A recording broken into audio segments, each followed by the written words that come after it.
Bonjour Fabien Lostec, je suis vraiment très heureux de vous rencontrer parce que j'ai lu votre livre Condamné à mort, l'épuration des femmes collaboratrices 44-51 aux éditions du CNRS.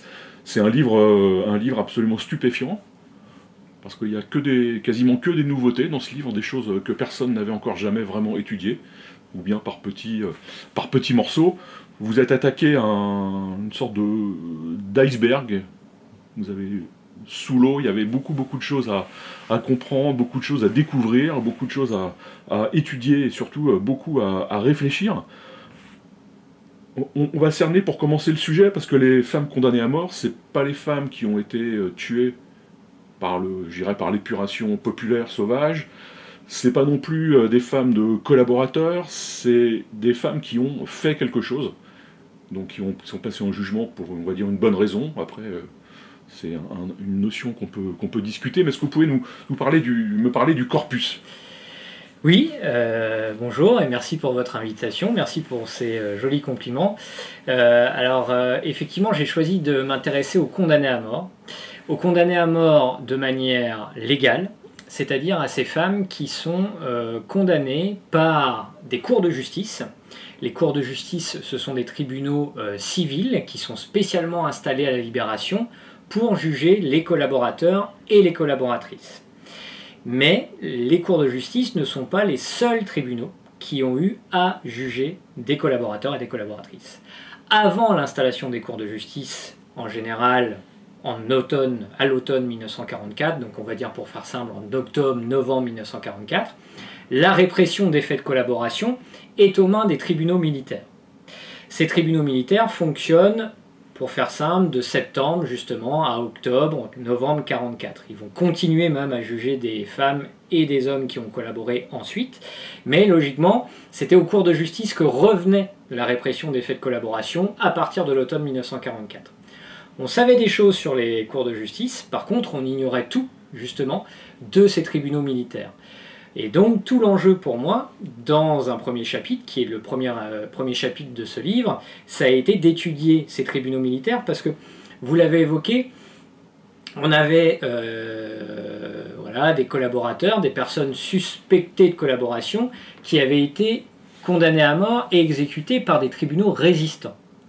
Et donc, ce que l'on ignorait jusqu'à présent, c'était justement où se traçait cette frontière séparant les tribunaux résistants qui évoluent dans l'extra-légalité, et à partir de quand, selon quelles dispositions, on entre finalement dans la légalité. Et donc là, il y avait une frontière à tracer entre l'extra-légalité et la légalité. Et cette frontière-là, c'est un enjeu très important, parce que les chiffres de l'épuration ont longtemps fait débat, justement, que ce soit sur les exécutés extra-légaux, ce qu'on a longtemps appelé les exécutions sommaires, et même les exécutés légaux. Et parmi tous ces exécutés, d'où l'intérêt de ce livre, on ignorait complètement le nombre et la part des femmes. Oui, parce qu'il y a ce nombre justement d'exécutés légaux ou extra-légaux, voilà. Ça a été un enjeu politique. Ça l'est encore un petit peu, mais ça a été pendant très longtemps un enjeu politique. Bien sûr, comme le terme d'ailleurs qu'on utilise, qui a longtemps été utilisé, le terme même d'épuration sauvage. Il y a des historiens qui remettent en cause ce terme d'épuration sauvage et qui préfèrent justement le terme d'épuration populaire. Parce que l'épuration sauvage, finalement, cette épuration, elle a été annoncée depuis plusieurs mois avant la libération, voire plusieurs années avant la libération. Elle n'est pas sauvage au sens où il y aurait une explosion. Alors elle existe bien sûr, puisque c'est la libération, mais finalement, elle n'est pas si improvisée que ça, cette épuration, qu'on a longtemps appelée sauvage. Et ce que disent notamment Fabrice Virgili et François Rouquet, si on parle d'épuration sauvage pour justement cette épuration populaire, il faut aussi la remettre dans le contexte. Cette épuration, elle ne peut se comprendre que par les exactions très nombreuses qui sont commises par les Allemands et par les supplétifs français à ce moment-là. C'est-à-dire que les exécutions sommaires, elles sont les plus nombreuses finalement durant la période insurrectionnelle, c'est-à-dire du débarquement de Normandie, le 6 juin 1944, jusqu'à la libération effective du territoire. Mais là, on a un contexte de multiplication des violences de la part des Allemands et de la part des miliciens, des membres du PPF. Et donc là, on a une estimation, si vous voulez, de 9000 exécutés sommaires en France à cette époque-là. Oui, c'est pas les 100 000 qu'ont pu imaginer les épurés eux-mêmes. Les épurés eux-mêmes, déjà, oui. Voilà, les épurés eux-mêmes, les proches des épurés, et puis ensuite, effectivement, c'est un chiffre qui a longtemps circulé dans les milieux de la droite, d'une certaine droite, de l'extrême droite, qui dénonçait finalement une épuration sauvage, qui aurait été finalement un véritable bain de sang, et un bain de sang commis essentiellement par les communistes. C'était les communistes qui étaient la principale cible derrière ce terme d'épuration sauvage. On peut même faire un parallèle entre le million de fusillés communistes et les... Ça, si on va loin, mais il y a quelque chose qui correspond en tout cas, quoi. Voilà. Donc juste pour revenir aux épurés populaires, effectivement c'est annoncé parce que je me rappelle, j'avais interviewé Fabrice Virgili il y a longtemps, où quelques mois avant, même quelques années avant, les collaborateurs reçoivent des petits cercueils, ils reçoivent des papillons, il y a toute une mise en condition qui leur dit, bon, la radio de Londres le fait évidemment, mais même dans les villages et dans les villes, ils sont prévenus. Exactement, il y a même des listes de collaborateurs et de collaboratrices qui peuvent être affichés par la résistance en prévenant, attention, l'heure de la vengeance finalement, l'heure de la revanche va sonner, et à la libération, quand la situation nationale et internationale ne sera plus la même, eh bien vous pourrez effectivement devoir répondre de vos actes, répondre devant la population et aussi justement répondre devant des tribunaux, parce que les tribunaux finalement sont assez vite présents. Sur les 9000 exécutés sommaires dont on parlait, on estime à 1000 le nombre d'exécutés après un jugement, alors évidemment un jugement qui n'est pas celui de la justice légale, mais il n'empêche qu'on a une organisation de jugement, de procédures qui effectivement sont sommaires, mais cette procédure et ce jugement sont sommaires, mais on a tout de même une organisation de jugement. Mais c'est intéressant, on sort un peu du sujet, mais c'est intéressant parce que c'est aussi mettre en parallèle les tribunaux d'exception de Vichy qui là bannissent absolument toutes les règles de droit, de défense, de présomption. Là, il y a quand même des gens qui se disent tiens, on va essayer de revenir à ce qu'est le droit, quoi. Exactement. Très tôt, au sein de la résistance, il y a des débats à l'intérieur de la résistance, justement pour organiser des tribunaux qui se rapprochent davantage de ce que doit être une justice démocratique.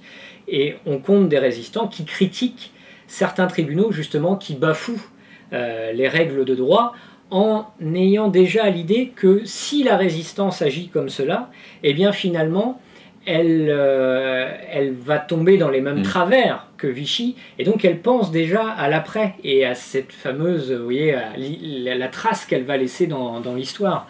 Et donc, alors évidemment dans le contexte de la libération, il faut aussi reconnaître que certains jugements, certains tribunaux, finalement, servent à légitimer la violence à l'encontre des collaborateurs et des collaboratrices.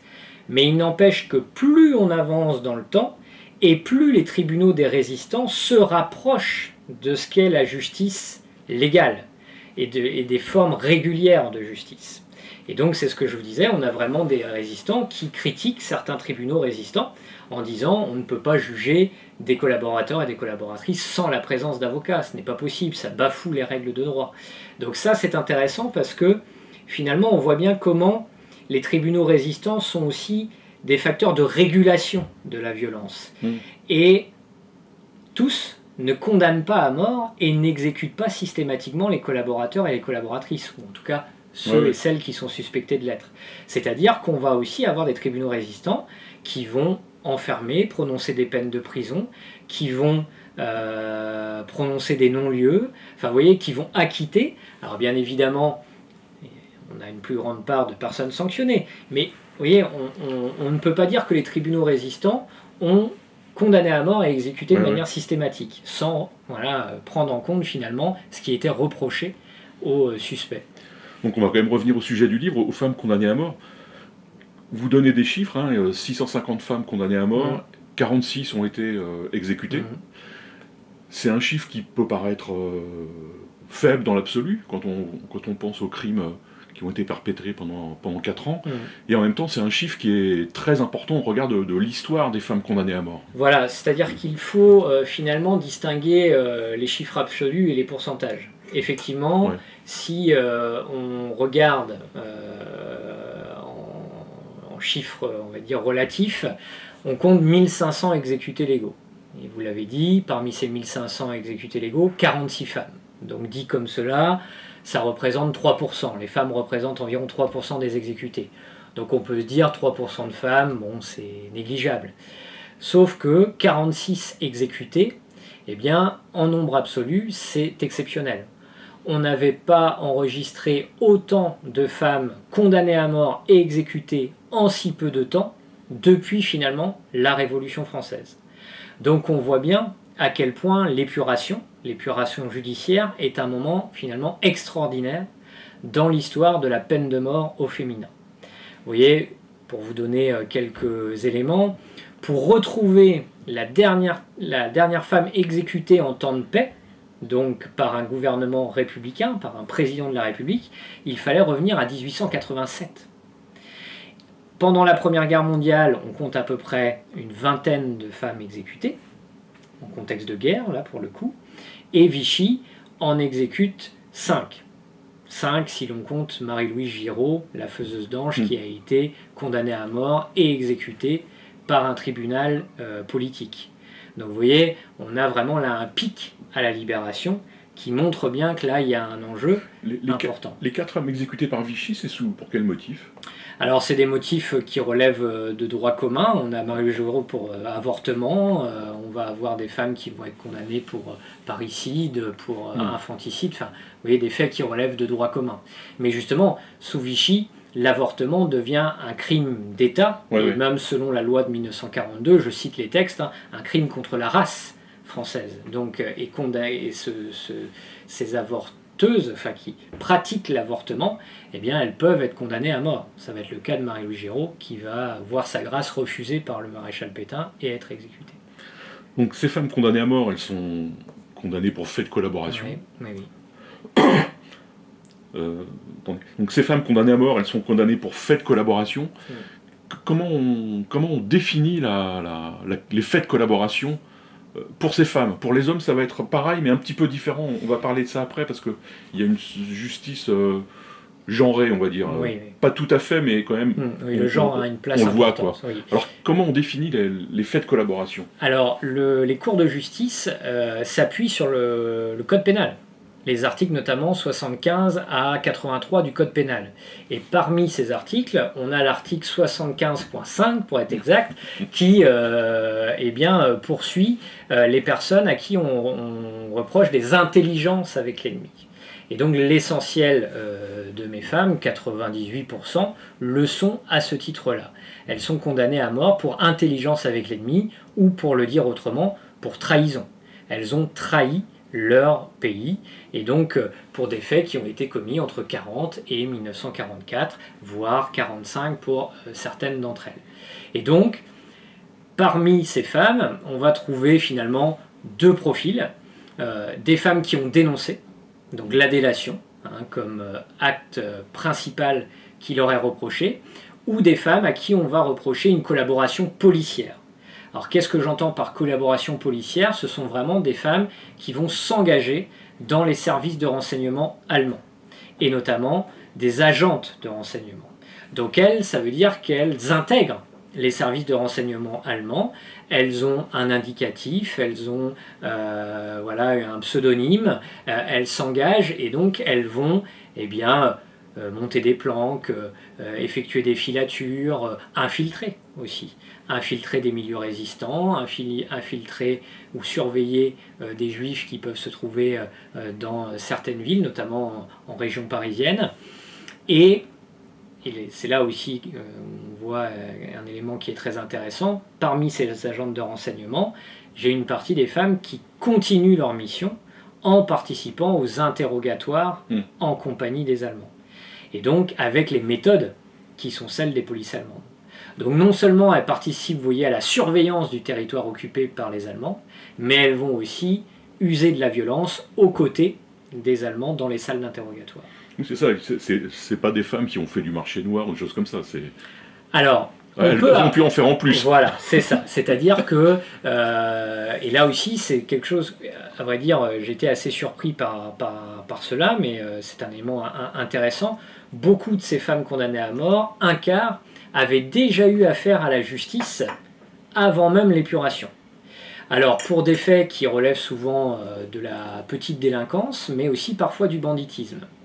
Et ce qui est intéressant, c'est que quand elles vont entrer dans la collaboration, ou plus exactement dans le collaborationnisme, donc dans la collaboration extrême, c'est-à-dire qui suppose un engagement, un militantisme, une adhésion, voilà, exactement, au service des Allemands, eh bien, elles collaborent, mais elles participent aussi finalement d'un certain banditisme.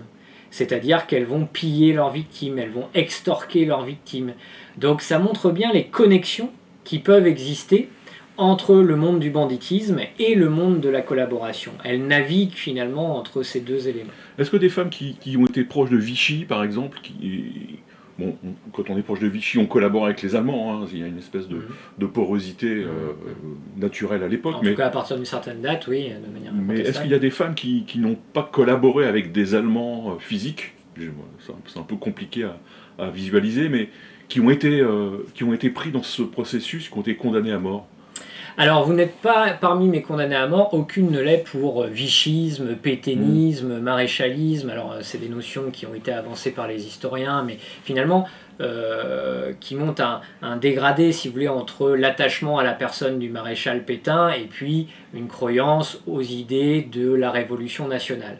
Mais ça ne suffit pas pour être condamné à mort.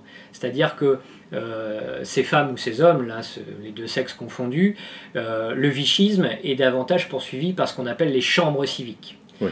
Les chambres civiques, je rappelle que ce sont également des tribunaux civils, mais qui ne peuvent condamner au maximum qu'à la dégradation nationale à vie.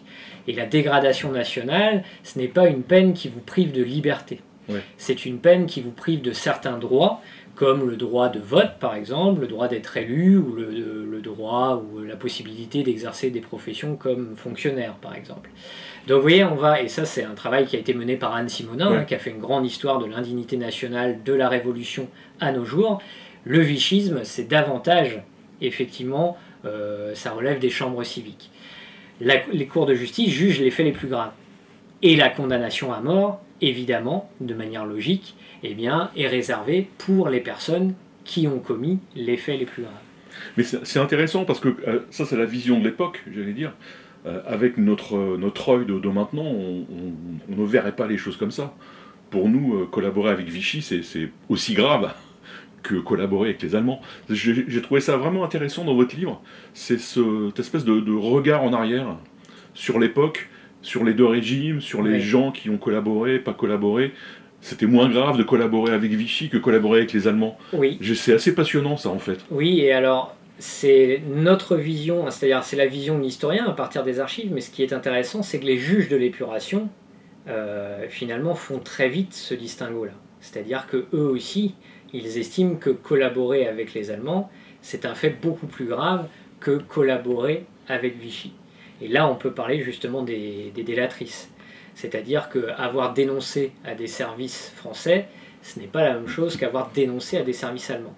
Alors aussi parce que les conséquences étaient souvent tout autres. Vous voyez, c'est-à-dire que les délatrices dont on parle, la plupart ont vraiment, alors je vais employer une expression peut-être un peu rapide, mais du sang sur les mains, au sens où leurs délations ont amené des tortures, des déportations, voire la mort. Dénoncer au service, à la gendarmerie française, à la police française, pouvait aussi, il ne faut pas le nier, avoir des conséquences dramatiques, mais évidemment, quand on dénonce aux polices allemandes, surtout dans les derniers temps de l'occupation, les conséquences sont beaucoup plus graves. Alors, moi, ce qui m'a beaucoup intéressé dans votre livre, c'est donc le chapitre sur justement les délits que commettent ces femmes, point de vue de l'époque. C'est aussi un livre qui raconte comment on entre dans la collaboration. Donc, même si le corpus est petit, puisque c'est les 650 femmes, c'est assez fascinant de voir le processus à l'œuvre, de voir comment l'alchimie va se mettre en route et comment elles vont rentrer dans la collaboration, parce qu'il y n'y a pas qu'un chemin, il y a plusieurs chemins en fonction de l'origine sociale, en fonction de la situation sociale de ces femmes. Il y en a qui vont rentrer par intérêt, par désespérance aussi, parce qu'il faut manger, nourrir ses enfants, aussi par adhésion au régime nazi. Il y a tout ça dans votre livre, et ça c'est une chose assez inédite, pour les femmes en tout cas. Oui, avec finalement les divers profils que vous évoquez peuvent aussi se croiser. Ils ne sont pas exclusifs les uns des autres. Voilà, exactement. C'est-à-dire que la plupart des femmes condamnées à mort, effectivement, avant de dénoncer ou de collaborer policièrement, évoluaient déjà dans l'entourage professionnel des Allemands. Elles pouvaient être cuisinières, serveuses, sténodactylo, secrétaires, femmes de ménage, comme on le disait à l'époque, au service des Allemands. Et donc, certaines d'entre elles avaient aussi des relations sentimentales, sexuelles avec des Allemands, ce qui va les amener à avancer, entre guillemets, dans la collaboration. Alors, ce qui ne veut pas dire, et c'est pour ça que vous avez raison de souligner qu'elles peuvent agir par conviction politique, c'est-à-dire que longtemps, l'image qu'on a eue effectivement des collaboratrices, c'est l'image des collaboratrices sentimentales, donc qui auraient eu uniquement des relations sexuelles ou amoureuses avec les Allemands. Eh bien, oui, certaines de mes condamnées à mort ont eu un amant, voire plusieurs amants allemands, mais ça n'empêche pas que certaines d'entre elles avaient des convictions politiques, et que ces convictions politiques, elles ont pu se construire à l'intérieur du couple. Comme d'ailleurs des collaboratrices qui avaient un mari collaborateur, le couple adhérait à un parti collaborationniste, et donc là, la collaboration se faisait à deux, mais sans que l'on puisse dire que les femmes, vous voyez, suivaient leur mari. Donc effectivement, il ne faut pas nier la part de conviction politique chez une partie de mes condamnés à mort. Et après, vous avez raison, ce qui n'exclut pas, travailler pour les Allemands à cette époque-là, c'est être mieux payé que tout simplement que travailler en dehors de la sphère allemande. Donc, oui, il y a une photo, je ne sais plus quel est le nom de cette femme, qui fait poser son fils en faisant le salut nazi. Oui. Ça, c'est extraordinaire au sens propre. Oui, alors c'est une photo assez extraordinaire que j'ai retrouvée dans les archives départementales des Yvelines. Et c'est Hermina Abriou, effectivement, qui est d'origine italienne et qui tient un débit de boisson, en banlieue parisienne. Et effectivement, on la voit. Alors, il y a une perquisition qui est effectuée chez elle à la Libération, et on retrouve cette photo où on la voit faisant saluer son fils, qui est âgé d'une dizaine d'années, et elle lui fait lever le bras pour qu'il effectue effectivement le salut nazi fasciste. Alors, je précise que son fils est sourd et muet. Et donc, cette photo a sans doute été prise par son mari, qui est un ancien combattant de la Première Guerre mondiale, et les témoins nous disent que lui, effectivement, suivait Pétain, voire suivait la Révolution nationale, mais n'était pas, ne suivait pas les Allemands. Donc ne collaborait avec Vichy, mais sans collaborer avec les Allemands. Alors que elle, tous les témoins nous disent qu'elle était convaincue, justement, par Pétain, par la Révolution nationale, mais qu'elle inscrivait son combat aussi à l'échelle européenne. Et donc, finalement, ses origines italiennes, vous voyez, les juges se demandent finalement si le salut qu'elle est en train de faire à son fils est le salut fasciste ou le salut nazi. Et il y a tout un débat lors de son procès pour savoir, finalement, si c'est un salut fasciste ou nazi. C'est pas la même chose pour les juges, ils le disent bien. Mais cette photo, quoi qu'il arrive, c'est une pièce à conviction. Ah oui, c'est incroyable. C'est-à-dire que le jour de son procès, ça va jouer contre elle, parce que cette femme, il faut rappeler qu'elle est condamnée à mort essentiellement pour délation. Mais cette photo montre justement que c'est une femme convaincue politiquement, et qu'elle a dénoncé par conviction politique. Et c'est une photo également qui est intéressante, parce qu'elle est prise, cette photo, dans l'arrière-cour de son café, puisque c'est une débitante de boissons. Et ça montre bien comment, vie privée et vie publique, la frontière est très très mince et brouillée finalement. Dès que l'on parle des femmes en temps de guerre, cette frontière-là, elle devient très poreuse finalement. Et c'est un document vraiment, vraiment fascinant, parce que on connaît beaucoup de photos de femmes avec des Allemands au bord de l'eau, au bout de café, dans les rues de Paris. Enfin, il y a toute au bras des Allemands. Au bras des Allemands, il y a toute une imagerie comme ça, souvent d'ailleurs d'origine allemande, photos prises par des Allemands et pas par pas forcément par des Français. Mais là, cette photo, c'est une source. On a très peu de sources qui émanent de ces femmes. On a peu d'écrits, on a peu Oui. de documents, à part s'il y a 2 ou 3 exemples de femmes qui ont vraiment raconté, qui ont écrit, mais elles ont laissé peu de traces. Et cette image, c'est le document le plus incroyable du livre, je trouve. Oui, voilà. Alors, il faut insister sur son caractère exceptionnel, c'est-à-dire parmi tous les dossiers de procédure que j'ai pu éplucher, c'est la seule photo que j'ai trouvée de ce style-là. Donc un document extraordinaire, mais vous avez raison de rappeler que très peu de femmes ont rédigé leur mémoire finalement. Le seul cas qui est très connu, c'est Mathilde Carré, une espionne qui a du coup rédigé ses mémoires, qui ont même été éditées à 2 reprises. On trouve parfois quelques journaux intimes dans les dossiers de procédure, donc ça pour l'historien évidemment c'est une source assez extraordinaire, mais ensuite c'est vrai que leur parole, eh bien, je la retrouve dans un cadre contraint finalement. C'est-à-dire qu'elles témoignent ou elles sont interrogées par un juge d'instruction, par un gendarme, par un policier. Et donc là, elles racontent leur expérience, elles se défendent par définition. Donc j'ai leur parole, mais pas... c'est pas la même chose d'avoir un journal intime qu'un interrogatoire devant un juge d'instruction. Oui, puis elles jouent leur peau, donc... Voilà, elles jouent leur peau, donc elles se défendent. J'ai quelques femmes qui assument, c'est-à-dire que dans mon corpus, c'est une minorité, mais des femmes qui assument leur collaboration et en disant finalement je suis victime de la justice des vainqueurs. Donc contestant complètement l'épuration, c'est-à-dire qu'elles disent avoir été du mauvais côté de l'histoire en un sens, mais elles contestent la justice politique de l'épuration. Certaines refusent de signer leur PV d'interrogatoire, donc finalement assument leur collaboration, y compris à la libération. C'est une minorité, mais elle existe. Et qui défend ces femmes? Est-ce qu'il y a des... Parce qu'on connaît des avocats spécialistes de la défense de collaborateurs hommes. Est-ce qu'il y a des avocats, pareil, qui sont des spécialistes de la défense des collaborateurs femmes? Alors je retrouve les grands noms. Ils sont les mêmes en fait. Oui, je retrouve les grands noms comme Jacques Izorni, par exemple, qui est évidemment très connu et qui va se lancer dans un combat politique ensuite. C'est-à-dire que il se bat dans les prétoires, mais ensuite il se battra à la Chambre des députés pour réhabiliter Pétain, réhabiliter le régime de Vichy et contester l'épuration. Donc lui, il est vraiment sur un terrain politique. Il conteste la justice politique de l'épuration. Ce qui d'ailleurs est une stratégie de défense à double tranchant.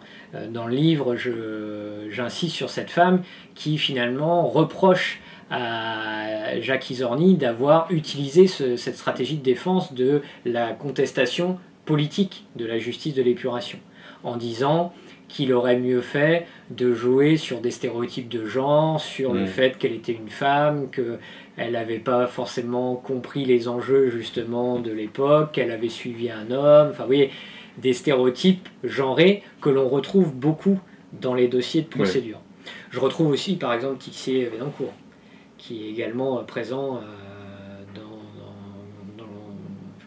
qui défend certaines femmes collaboratrices. Alors, comment les juges voient ces femmes?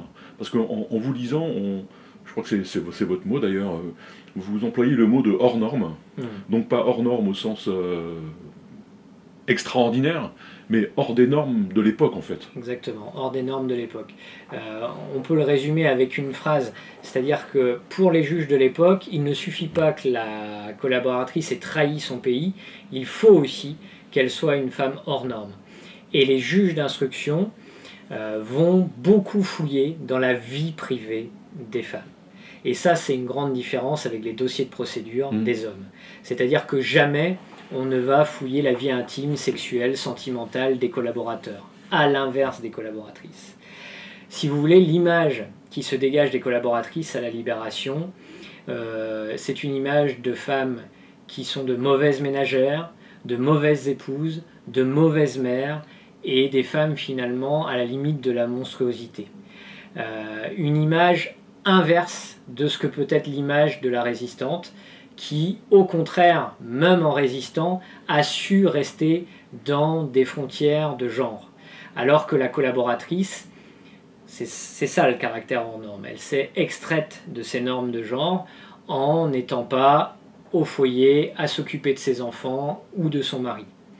J'ai un exemple qui me vient en tête d'un couple de collaborateurs qui est jugé, donc les deux membres du couple sont jugés en même temps, les deux sont condamnés à mort, mais la seule à qui on reproche de ne pas s'être occupée des enfants, c'est l'épouse.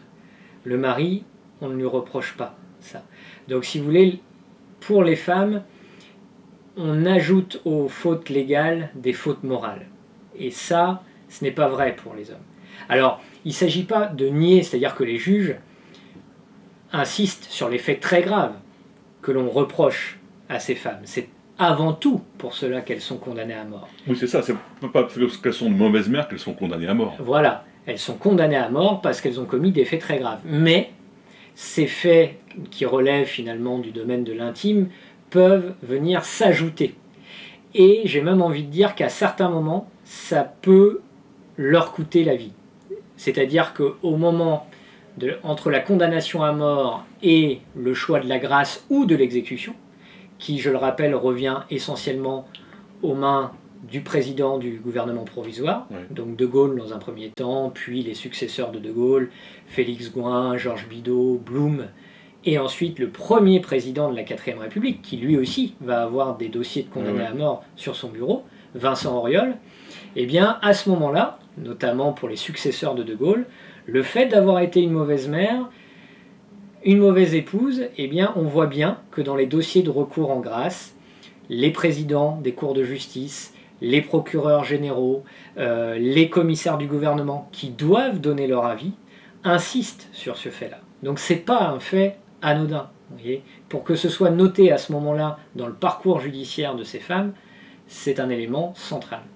Oui, on peut se dire que Violette Maurice, qui n'a pas été condamnée à mort, mais c'est un peu l'archétype de cette monstruosité quasiment, quoi. Oui, avec un parallèle qui est fait entre finalement virilisation et monstruosité.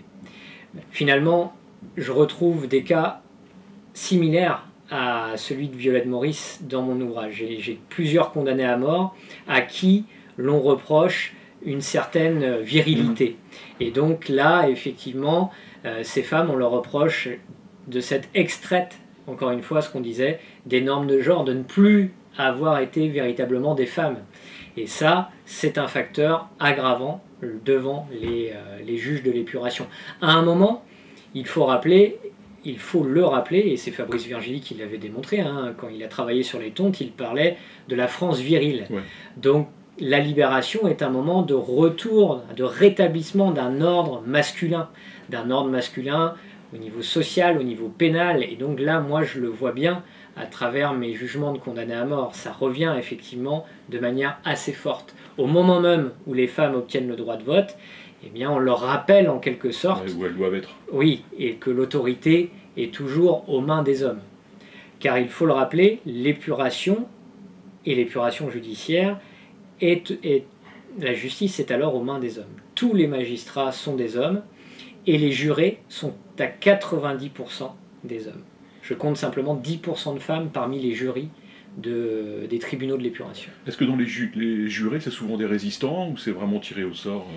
Alors c'est proposé, c'est-à-dire que à défaut d'être résistant, en tout cas, il faut être un patriote. Un bon patriote, exactement. Et donc, dans un premier temps, des listes vont être proposées par les comités départementaux de libération, qui sont effectivement des organes issus de la résistance. Donc, c'est un reproche qui a longtemps été fait à cette justice de l'épuration, d'avoir des jurés qui étaient finalement partie prenante ou juge et partie, plus exactement. Je vais revenir aux femmes collaboratrices et c'est à leur travail de collaboratrice. Donc il y a plusieurs catégories, les délatrices, les collaboratrices policières, on va dire ça comme ça. Ce qui est intéressant dans votre livre là aussi, c'est comment on devient collaborateur, c'est que les Allemands les forment, ces femmes. Il y a des écoles, on va dire, en tout cas, pour devenir espionne, pour devenir une bonne délatrice, pour pouvoir surveiller. Elles sont vraiment formées. Une partie d'entre elles. Une partie d'entre elles, une minorité en réalité, est formée, donc se rend dans des écoles effectivement d'espionnage, on pourrait dire ça comme ça, parfois en Allemagne, pour être formée, pour apprendre à être une bonne agente de renseignement, donc ce qu'on évoquait tout à l'heure, prendre des photos, des filatures, savoir lire des plans militaires notamment. Donc là, on va avoir véritablement une formation, mais contrairement à l'idée qui est souvent véhiculée des espionnes ou des agents de renseignement, par exemple, je compte très peu de femmes qui parlent plusieurs langues, qui sont polyglottes. L'essentiel de mes femmes ne parlent que le français. Mais il y a une forme de logique, c'est-à-dire que l'essentiel de leur activité, elle est réalisée en France. Et donc il s'agit d'infiltrer des compatriotes. Donc inutile de savoir parler plusieurs langues pour infiltrer des réseaux, des mouvements de résistance. Donc là, j'ai aussi des femmes qui apprennent leur métier un petit peu sur le tas. Alors les Allemands leur confient des premières missions qui sont assez simples dans un premier temps. C'est-à-dire qu'on va leur demander d'essayer de trouver des renseignements dans leur milieu proche ou de sonder l'opinion publique de leur localité pour un petit peu, vous voyez, les tester, Oui. voir si elles sont capables de faire du bon travail, voir si aussi elles sont fiables et si elles ne vont pas très vite retourner leur veste. Et petit à petit, après quelques missions comme ça relativement faciles, eh bien, si les agentes de renseignement sont des agentes de qualité, on va leur confier des missions de plus en plus difficiles. J'avais une question, il m'a coupé. Des missions. Oui, ces femmes, j'imagine qu'elles sont rapidement identifiées par la population, par les habitants, les gens qu'elles fréquentent. Ou bien est-ce qu'elles sont vraiment dissimulées? Ça, c'est quelque chose qui me fascine. C'est comment on sait qu'elles sont collaboratrices et quelles sont les preuves, par exemple, des délatrices. Parce que j'imagine qu'elles n'envoient pas de lettres ou des lettres anonymes. Il y en a très peu, il y a beaucoup de fantasmes là-dessus. Joly a montré que c'était pas aussi gros que ce qu'on imaginait. Mais comment ces femmes vivent dans la population et comment on va les identifier à la fin de la guerre? Alors là, justement, je pense qu'il faut faire le distinguo entre trois profils. Les délatrices que vous évoquez. Dans un premier temps, effectivement, vous avez raison de souligner que pendant longtemps, il y a eu beaucoup de fantasmes sur les lettres de délation. André Halimi, qui était un journaliste qui avait écrit dans les années 80 sur ce phénomène, je crois de mémoire, il parlait de 3 à 5 millions de lettres de délation, essentiellement anonymes et qui visaient prioritairement les juifs. Or, Laurent Joly a montré que le phénomène était beaucoup moins important que André Halimi le prétendait et qu'il fallait plus sûrement compter quelques centaines de milliers de délations orales ou écrites. Et les condamnés à mort qui sont condamnés pour fait de délation, pour faire simple, ce ne sont pas les plus discrètes. C'est-à-dire que les condamnés à mort, souvent elles ont dénoncé de manière orale, c'est-à-dire en se déplaçant auprès des services de renseignement ou services ou police allemande, donc finalement en étant vues. En manquant de discrétion, mais aller dénoncer de manière orale, c'est aussi se garantir finalement dans un certain sens du résultat de la délation. Envoyer une lettre de délation, on n'est pas sûr que cette lettre soit prise en compte. J'ai certaines femmes qui, tant que les Allemands n'ont pas pris en compte leur délation, continuent, y retournent plusieurs fois pour être bien sûrs d'être entendues. Et une fois que l'opération est menée pour aller arrêter là où les personnes qu'elles ont dénoncées, peuvent également mettre en scène. J'ai l'image d'une femme, par exemple, qui va ajouter une photographie de Gaulle à l'intérieur de son domicile, car elle vient de dénoncer son mari. Donc pour bien montrer qu'il est un résistant et pour être sûr que son mari soit arrêté. Donc vous voyez, il y a une certaine préméditation, il y a une mise en scène, et donc ça, c'est un élément que les juges retiennent à la libération. Surtout que la plupart de ces femmes agissent durant les derniers mois de l'occupation. Donc ces faits-là, ils sont dans toutes les mémoires. Vous voyez, quand la libération arrive, eh bien, on se souvient, puisque ce sont des faits qui datent d'il y a quelques semaines. Donc ça, les délatrices, effectivement, elles sont repérées, pour la plupart d'entre elles. Ensuite, les agents de renseignement, c'est différent. Puisque ces agentes de renseignement, souvent, elles sont envoyées, elles vont infiltrer des milieux qui sont assez éloignés de leur ville ou de leur village d'origine. Oui, on ne les connaît pas. Voilà. Et l'une des difficultés pour les juges d'instruction, justement, à la libération, c'est de trouver des preuves. J'ai des témoignages de juges qui disent qu'ils ont du mal à trouver des preuves parce que finalement, elles ont été de bonnes agentes de renseignement. Donc, une bonne agente de renseignement, par définition, elle laisse peu de traces. Et donc, c'est une difficulté auquel doivent faire face les juges de l'épuration. Oui, on n'est pas condamné à mort pour imprudence, par exemple. On est condamné à mort. C'était aussi ça ma question, c'est que quelqu'un qui, dans une discussion banale, dénonce quelqu'un, à la limite sans faire exprès, là n'est pas condamné à mort. Ça. Alors, les textes de l'épuration, justement, insistent sur ça, sur l'intention. C'est-à-dire que pour être condamné à mort, il faut avoir effectivement l'intention de servir les Allemands. C'est plus un argument de défense que vous évoquez. C'est-à-dire que les collaboratrices, les délatrices vont insister sur cet aspect-là à la libération devant les juges d'instruction, en disant effectivement que finalement elles ont été trop bavardes, mais sans mesurer les conséquences de leurs gestes. Mais les cas, moi, que je repère, on est vraiment effectivement là dans un argument de défense, pas dans les juges le voient tout autrement. Ouais. Mais effectivement, l'intention est quelque chose de déterminant. C'est-à-dire que si vous dénoncez avec l'intention de travailler pour les Allemands et finalement que vous connaissez les suites qui vont être amenées, qui vont découler de votre délation, là, votre cas, il dépend de l'article 75, de la trahison que j'évoquais. Alors que, justement, si cette intention-là n'est pas repérée, vous dépendez de l'article 83 du Code pénal. Et là, l'article 83, vous ne risquez pas la peine de mort. Donc vous voyez, l'intention et la préméditation, c'est deux éléments centraux. Et c'est là où va jouer, justement, condamnation à mort ou des peines plus légères. Alors sur l'intention, là, les moments où c'est très clair sont les femmes qui collaborent policièrement. Voilà, on va dire ça comme ça.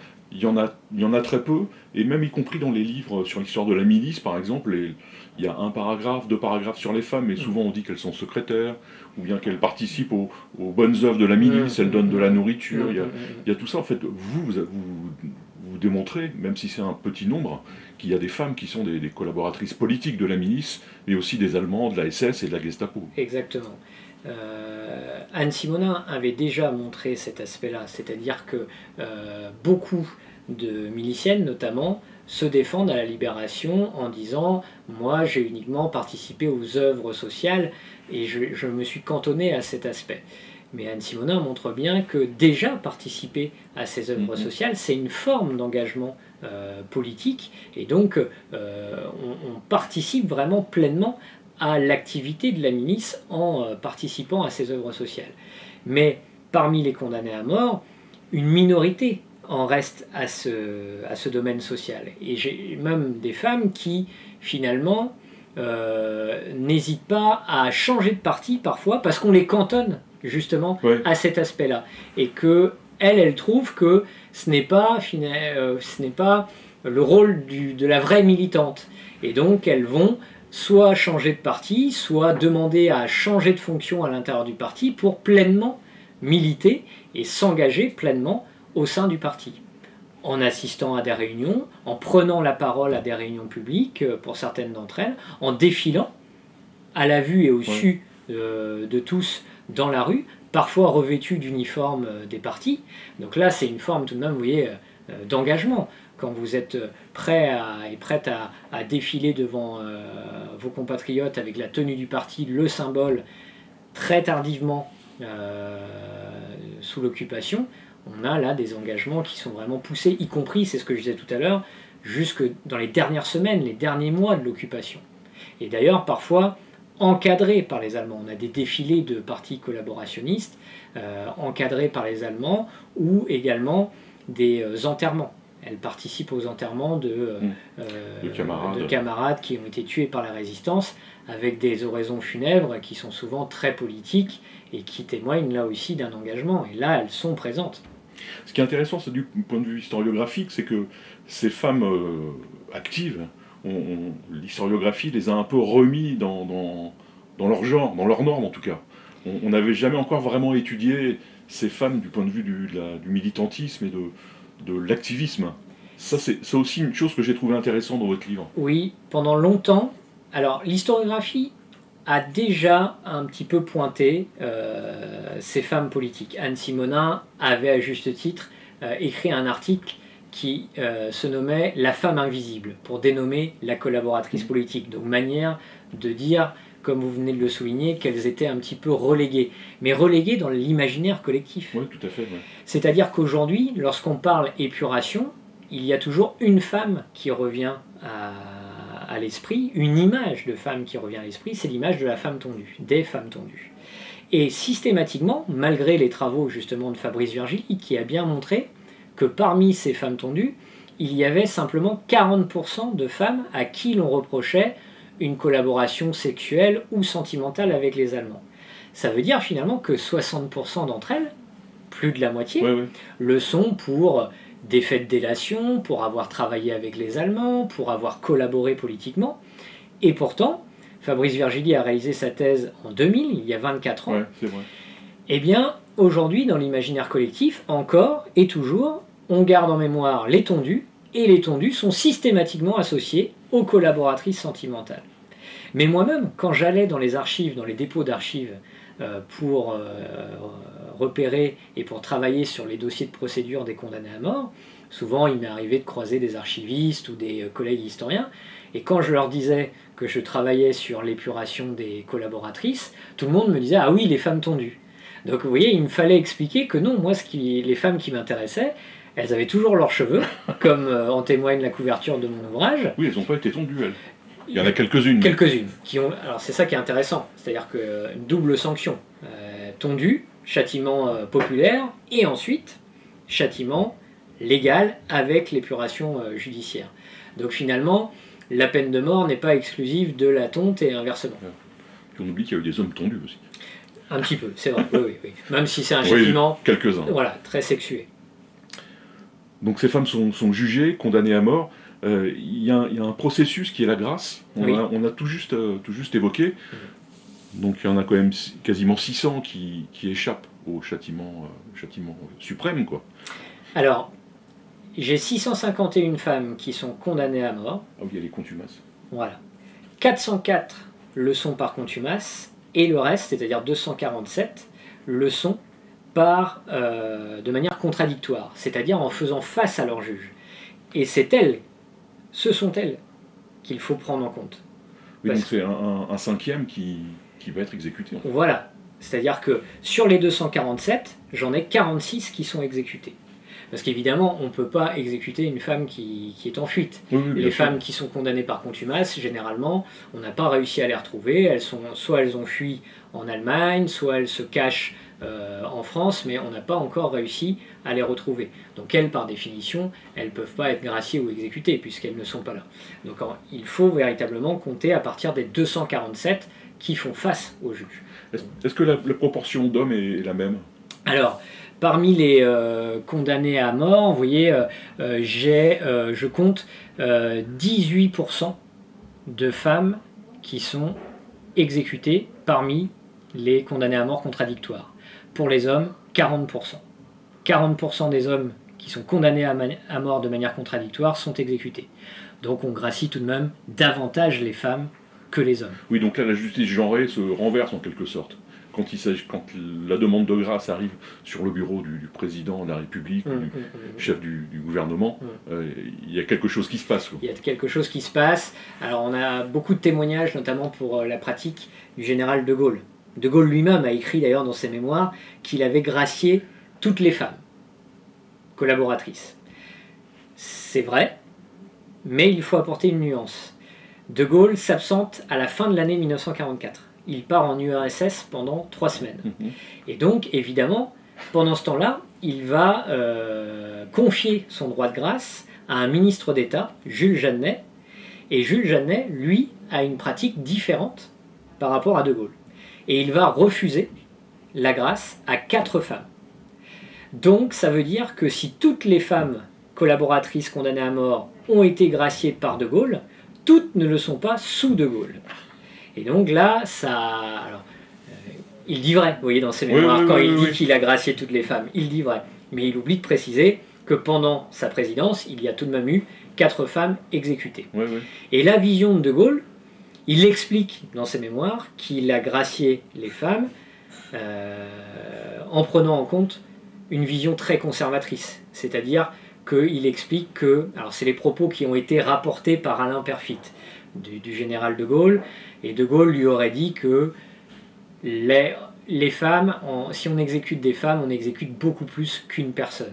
On exécute toute une lignée, toute une famille. Tuer une femme, c'est tuer soit une mère, soit une future mère. Donc, on ne tue pas de femme pour De Gaulle. Mais cette vision, c'est une vision conservatrice qui est extrêmement fréquente à l'époque et qui est même partagée par certaines féministes. Donc, rien d'extraordinaire, j'ai envie de dire, dans les propos du général de Gaulle. Par contre, vous voyez, Vincent Auriol, quelque temps plus tard, va refuser la grâce à 5 femmes en considérant que les dossiers qui lui arrivent sont beaucoup mieux instruits qu'en 44-45, puisque je rappelle que Vincent Auriol est président de la 4ème République à partir de 47, donc vous voyez, c'est des cas tardifs, des dossiers très épais, et donc finalement, ces dossiers sont mieux instruits, des cas souvent relativement graves, et donc il refuse la grâce à ces femmes comme il a pu faire pour certains hommes. Quelles sont les bornes chronologiques de votre étude ? Assez large. Si l'on s'en tient aux femmes exécutées, donc les premières femmes exécutées le sont en 1944, bien entendu, et la dernière femme exécutée l'est au tout début de l'année 1949. Mais déjà, déjà en soi, c'est intéressant, c'est-à-dire qu'on a souvent l'image d'une épuration qui se limite à la période de la libération. Ça renvoie un petit peu, vous voyez, à l'image de l'épuration sauvage qu'on évoquait tout à l'heure dans le bouillonnement, si j'ose m'exprimer ainsi, de la libération. Là, on est tout de même 4-5 ans après la libération. Donc ça montre que l'épuration est un phénomène qui s'étire dans le temps, et la dernière femme condamnée à mort l'est même en 1951. Donc vous voyez, 6 ans 6 ans après la libération. Ça, c'est pour les condamnés à mort de manière contradictoire. Ensuite, eh bien, je retrouve des femmes qu'on va rattraper, la justice va continuer son œuvre, et les tribunaux militaires vont reprendre la main dans les années 50. La dernière cour de justice ferme ses portes en 1951, en janvier 1951. C'est la cour de justice de la Seine, celle de Paris. Et ensuite, l'épuration revient aux mains des tribunaux militaires qui vont retrouver des femmes qui avaient été condamnées à mort par contumace quelques années auparavant. Elles sont rarement de nouveau condamnées à mort. Pour une raison bien simple, c'est que entre-temps sont passées les principales lois d'amnistie. 1951, 1953.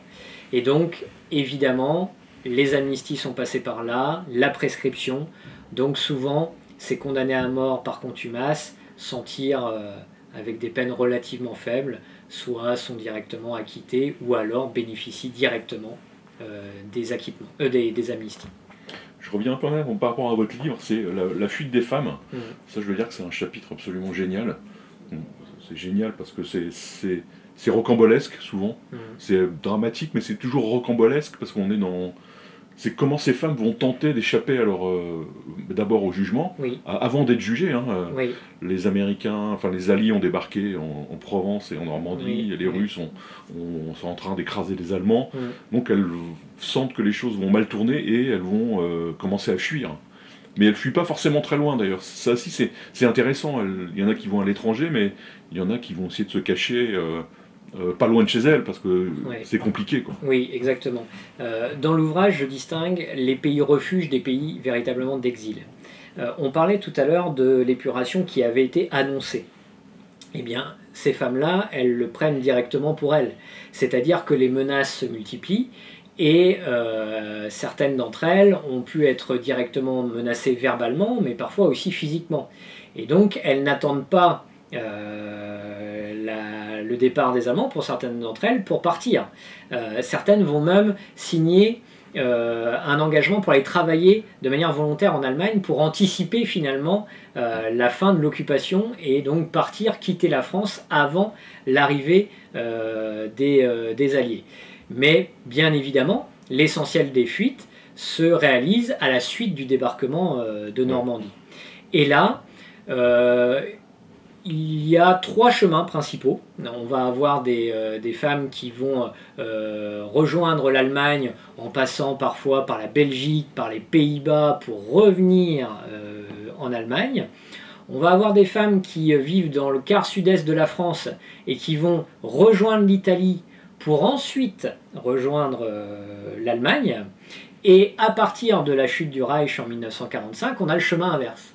Celles qui étaient en Allemagne se dirigent, pour une partie d'entre elles, en Italie.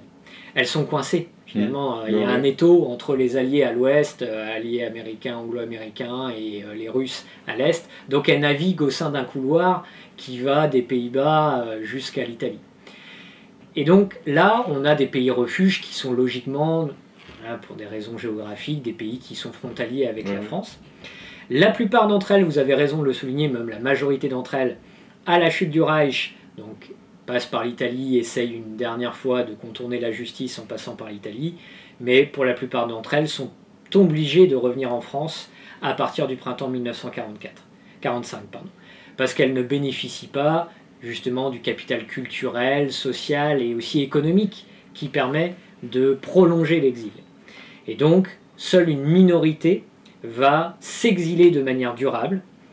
3 destinations principales, l'Amérique du Sud, ce qui est bien connu aujourd'hui, l'Empire, et notamment l'Afrique du Nord, pour une partie des femmes, qui offre un avantage, c'est que on peut continuer à parler le français, il n'y a pas besoin de connaître une langue étrangère, il y a une proximité géographique aussi, donc ça explique ces départs. Et je repère une femme qui se dirige vers la Turquie. Alors j'ai du mal ensuite à suivre son parcours, mais je sais qu'au début des années 60, elle est installée en Turquie. Oui, parce que c'est même de concevoir une cavale comme ça, c'est une cavale, oui, c'est vraiment une cavale.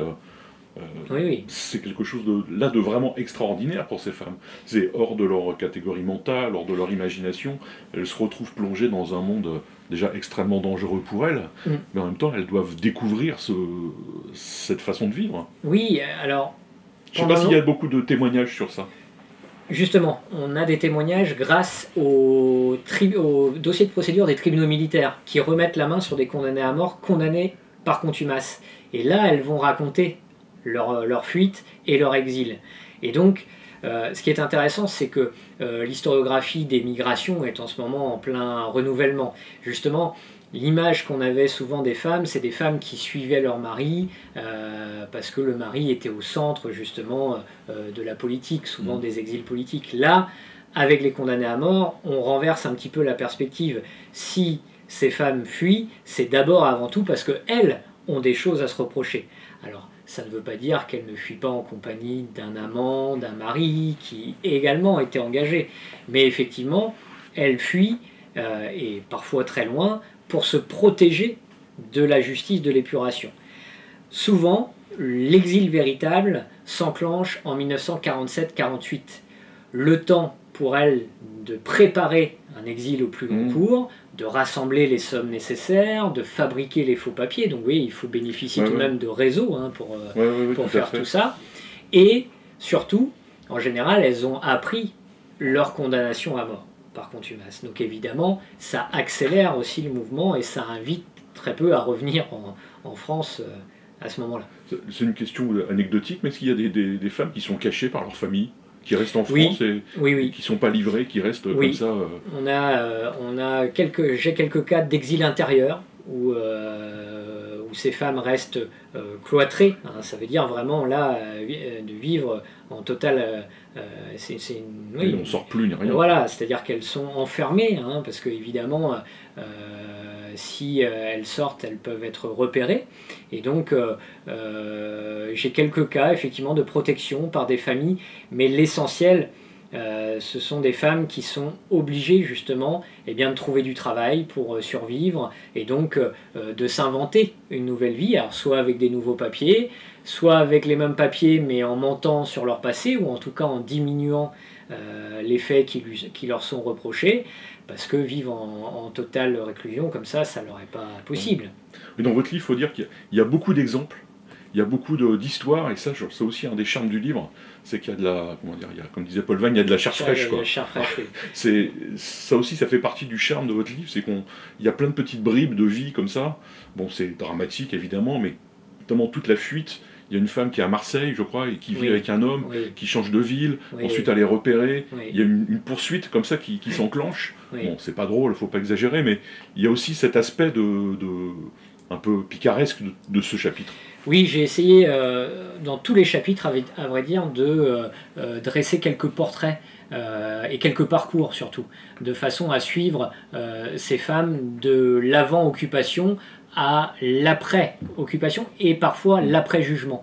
C'est-à-dire que l'historiographie de l'épuration, jusqu'à présent, s'était surtout intéressée à la phase qui court du début de l'instruction jusqu'au jugement. Mais on s'arrêtait au jugement. Et donc moi, tout l'objectif, c'était de les suivre après le jugement, et donc évidemment pour ces femmes qui sont condamnées à mort par contumace, de les suivre pendant la fuite. Alors, il faut être très clair, c'est pas le point sur lequel on a le plus d'informations en tant qu'historien. Mais il n'empêche qu'en recollant les archives, en confrontant les archives, on arrive à dégager quelques parcours, comme Louisette Pigeon, à qui vous faites référence, qui est une ancienne championne de natation et qui va baigner dans le collaborationnisme sous l'occupation, à Marseille et à Paris. Elle intègre le CIPO-SD et elle est prise, si vous voulez, sous la protection d'un homme à Marseille qui est en réalité un souteneur et qui va la faire baigner, là, pour le coup, dans le milieu de la prostitution. Sauf que la loi Marc Richard va interdire les maisons closes en 1946, et donc elle va traverser la mer Méditerranée, et là, sa cavale se transforme véritablement en temps de très grandes difficultés, parce qu'elle va être dans un très grand dénuement en multipliant les migrations justement en Algérie, en Tunisie, passant de maison de tolérance en maison de tolérance. Donc là, ce parcours, il révèle finalement le temps des difficultés, qui est le temps de la fuite pour ces femmes. Ne disposant pas, comme on disait tout à l'heure, d'un capital économique, social, culturel suffisant pour pouvoir se recycler, comme disent les historiens aujourd'hui, c'est-à-dire qu'on connaît bien cette histoire aujourd'hui des nazis, voire de certains collaborateurs qui ont pu se recycler à l'étranger. Pour les condamner à mort, c'est beaucoup plus compliqué. Donc il faut qu'on avance dans le livre, parce qu'il faut quand même lire le livre, il y a beaucoup de choses à lire. Il y a le chapitre sur les femmes qui attendent, donc les 46 femmes qui attendent le moment où elles vont être fusillées, parce qu'elles ne sont pas guillotinées, elles sont fusillées parce que ce sont les tribunaux militaires, c'est une trahison, donc c'est le châtiment des soldats. On va passer sur ce chapitre parce que l'historien est important, mais là on est dans un truc, un côté très intime, très, très humain, où je ne sais pas si l'historien a quelque chose à... Alors évidemment il faut le raconter dans le livre, ça c'est pas du tout ça, mais comment un historien aborde ça, parce que au final chaque femme raconte une histoire différente à ce moment-là. Il n'y a plus de généralisation à faire, plus de statistiques. Alors il y a peut-être deux choses tout de même qu'il faut retenir, c'est-à-dire que toutes les femmes nous disent le moment, et c'est bien une forme de logique, l'angoisse qui est la leur entre leur condamnation à mort et l'attente de la réponse à leur recours en grâce. Elles soulignent par exemple qu'elles n'arrivent pas à dormir par peur d'être réveillées au petit matin pour être réveillées. Et là, il y a une femme qui se distingue, c'est Hélène Fresneau. Hélène Fresneau, elle a bien conscience de l'histoire que je viens de vous raconter tout à l'heure, qu'on n'exécutait plus des femmes, en tout cas sous la République, en temps de paix depuis 1887, et donc elle passe de très bonnes nuits, elle est persuadée qu'elle bénéficiera de la grâce, elle est mère de 9 enfants, et cette femme, contrairement à ce qu'elle pensait, eh bien, elle va se voir refuser sa grâce et on va venir bel et bien la réveiller au petit matin pour être exécutée. Et devant le peloton d'exécution, eh bien, elle va placer une photographie de ses enfants sur son torse, manière de dire finalement aux soldats qui sont qui vont la fusiller, qu'ils vont tuer une mère de famille et plus qu'une seule femme. Donc ça c'est un cas un petit peu atypique, mais un cas qui permet de souligner une chose, c'est les représentations. C'est-à-dire que Michel Foucault avait travaillé sur le moment de l'exécution publique. Et Michel Foucault insistait sur le fait que finalement le moment de l'exécution publique était le dernier moment pour un condamné de montrer sa virilité. Faire face à la guillotine en temps de paix ou pour les droits communs, et donc montrer une dernière fois son courage. Et donc là, pour Hélène Fresneau, je retrouve toute une série d'articles de journalistes qui nous décrivent eh bien, le moment où elle quitte sa cellule pour aller face au peloton d'exécution. Et le journaliste décrit les derniers pas, la manière dont Hélène Fresneau a écrit sa dernière lettre, et il est surpris finalement par son courage. Il dit qu'elle marchait de manière ferme, qu'elle a écrit sa dernière lettre de manière également très ferme, et qu'elle affronte le peloton d'exécution. Autant dire, là encore, un comportement que l'on n'associe pas au féminin. Sans doute ce journaliste s'attendait-il à trouver une femme qui panique ou qui n'arrive pas à contrôler ses émotions face au peloton d'exécution. Donc là, on a une étude des perceptions qui est intéressante à faire tout de même pour l'historien. Oui, oui, absolument. Oui, il faut dire aussi qu'elles sont condamnées à mort, elles ont dans des cellules avec des chaînes aux pieds, enfin c'est même quoi qu'elles aient fait, la fin est terrifiante. Hein. Oui, alors là je me suis beaucoup appuyé sur les travaux de Nicolas Picard qui a réalisé une thèse sur la peine de mort au XXe siècle. Et sa thèse est très intéressante parce qu'il étudie la peine de mort depuis, en quelque sorte, les condamnés à mort, et il explique bien, et ce que je retrouve aussi peut-être de manière encore plus accentuée pour les collaboratrices, les derniers temps des condamnés à mort, où effectivement ce sont des condamnés spéciaux, les chaînes aux pieds pour ces femmes. Alors on est entre eux, préserver le corps finalement dans l'attente de la grâce et en même temps une sorte de prolongation du châtiment après la peine de mort. Donc on est entre châtiment accentué et châtiment allégé. Donc ça montre bien la particularité de ces condamnés finalement. Donc il y a quand même des femmes qui ne sont pas condamnées, qui sont graciées. Elles sont emprisonnées. Oui. Et finalement, elles ne vont pas rester... elles ont une vie de prisonnière classique. Elles ne sont pas spécialement stigmatisées, j'ai l'impression. Alors, les condamnés à mort qui sont graciés rejoignent, pour la plupart d'entre elles, la maison centrale de Rennes, qui est la principale maison centrale pour les longues peines. Et là, c'est l'exact opposé du temps d'attente de la grâce, où beaucoup des condamnés à mort sont isolés. Là, à la maison centrale de Rennes, c'est un régime d'enfermement basé sur le collectif, beaucoup. On dort dans des dortoirs, on mange ensemble, on travaille ensemble, mais, alors je nuancerai un tout petit peu votre propos en disant que l'étiquette de condamné politique demeure. C'est-à-dire que beaucoup des condamnés à mort ne veulent pas être confondus avec des condamnés à mort de droit commun. Pour elles, ce n'est pas la même chose. Parce que justement, alors sans revendiquer obligatoirement leur collaboration, en tout cas elles estiment qu'elles ne sont pas de vulgaires, entre guillemets, délinquantes.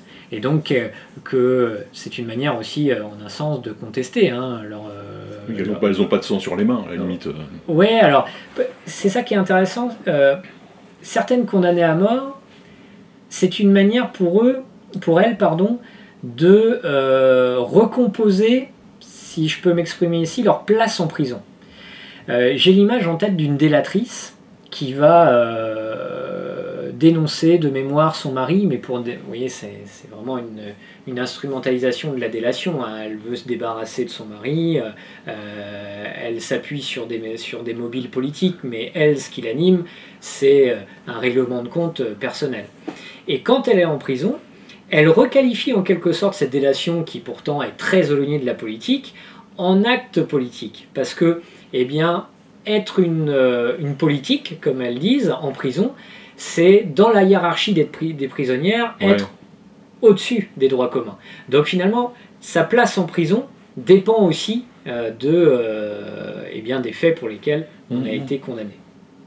Mais après, il faut souligner que les centrales et la maison centrale de Rennes réservent à ces femmes un traitement, là encore, un petit peu particulier.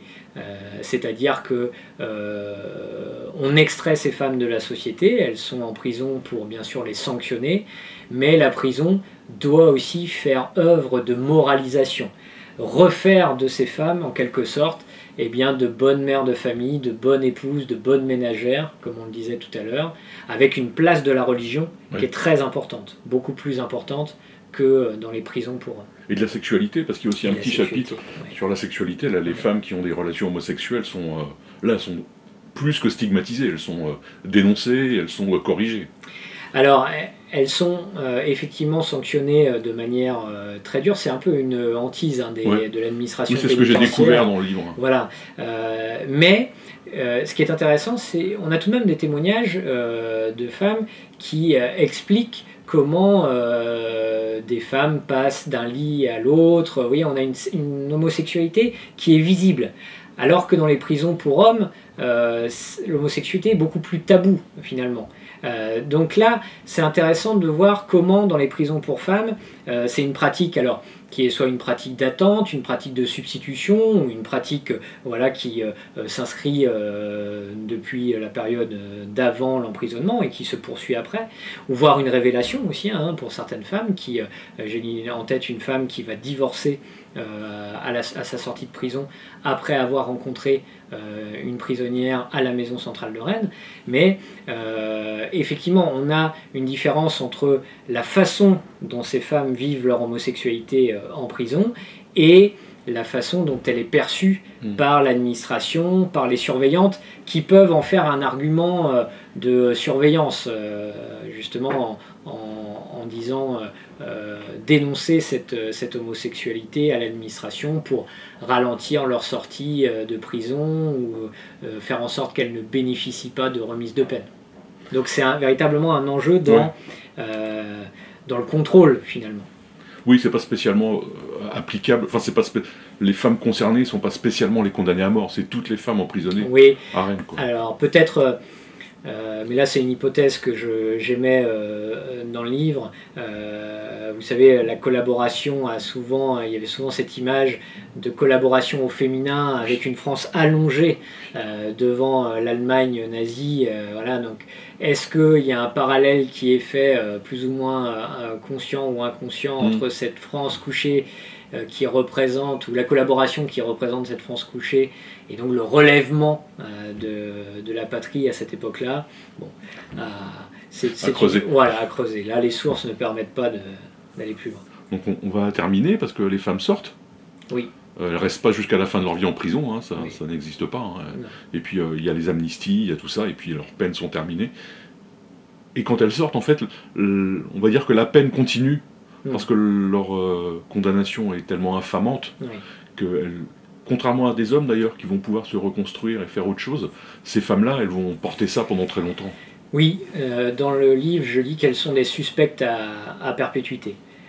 C'est-à-dire que le mot d'ordre, c'est faire silence. Une fois qu'on est sorti de prison, ces femmes, elles essayent de se reconstruire professionnellement en retrouvant du travail, ce qui n'est pas toujours évident, se reconstruire familialement, reconstruire aussi une vie de famille.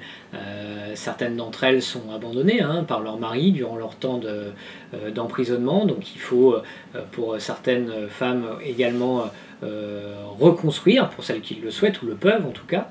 Et donc là, tous les témoignages nous disent que ce sont des femmes qui essayent d'être le plus discrètes possible. Ouais. Alors en sachant que certaines femmes ont été condamnées par ce qu'on appelle une interdiction de séjour. Donc une interdiction de séjour, c'est-à-dire dans certains départements, notamment le département dans lequel elles ont commis leur collaboration. Elles sont interdites de se rendre dans ce département-là. Donc bien évidemment, ça veut dire aller vivre dans un autre département. Sauf que l'interdiction de séjour vous oblige à faire signer ce qu'on appelle un carnet anthropométrique, à la gendarmerie ou à la police régulièrement. Donc vous imaginez bien que dans des quartiers ou dans des petites villes où vous vous rendez régulièrement auprès des gendarmes ou auprès de la police, vos mouvements paraissent assez suspects. Et donc leur crainte, c'est que leur passé soit révélé et qu'elles soient repérées comme d'anciennes collaboratrices. De même qu'elles ont été repérées parce qu'elles allaient voir les Allemands régulièrement. Voilà, là on a véritablement l'œil de la communauté qui est très très important. Fabien, je vous remercie, on a passé un excellent moment à parler de femmes condamnées à mort. Oui, un sujet qui est difficile, mais en tout cas c'est vraiment passionnant et il faut que tout le monde lise votre livre, parce que c'est un livre remarquable, c'est bien écrit, il y a plein d'histoires de femmes, on s'en lasse pas, même si chaque fois c'est dramatique, mais on est happé par tous ces destins hors normes, à tous les sens du terme. Et donc, merci beaucoup. Merci beaucoup, c'était un vrai plaisir.